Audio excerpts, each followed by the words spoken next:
Netanyahu ulakan randino ia ka jingete kular balaya soy.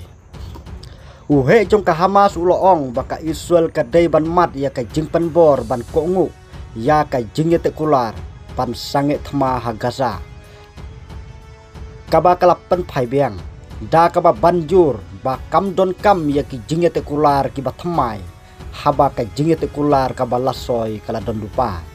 Menteri rang badu jongkari Benjamin Netanyahu uloong ba ulah hukum ban thombor da ka ba keno baka Hamas kala kentaj ia ki jing terwa ban penjelan ia ka jing sange thma ha Gaza ka jing kerhu jong ki jing sya thombor hakeleng ka jaka bala kerkut kala penyap da ki spangut ki briu bat kala penpra ia ka jing song suk chong chingai kabalane la arbanai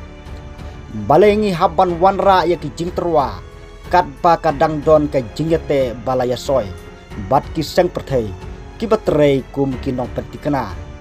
taher al nono nong ai jingmut jong ki lat pathai kubor na ka banta ukhli du jong ka tnat sain perthei jong ka Hamas ulayat hu haka kubor Al Jazeera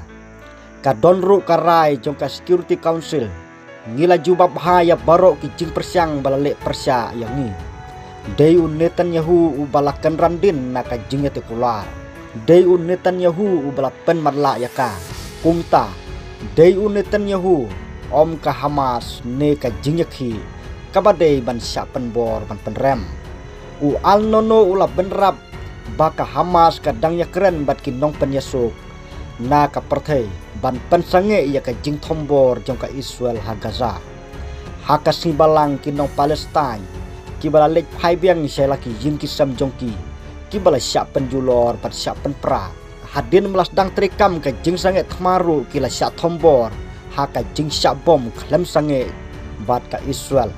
namar baki longjing barok kawai kila syak pendu jaino tang hapo ki second ka Hamas kalaong baka sim ya ki jing syak thombor bakadu jong ka Israel kum ka jing pendam siliang ya ka jingete ban sange thma Netanyahu bat ka sorkar ba serkai jong kisim ya karai ban pendam no ya ka jingete kular ban sange yasiat kaba penpau ya ki koidi ha Gaza sya ka jingjot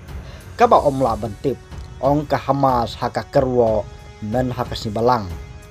kala khot ya ki briu ha ki ri Arab bat ki ri Islam rengkat bat ki briu lain loj jong ka perthei ban mi sasurok ban persya ya ketika jingsya thombor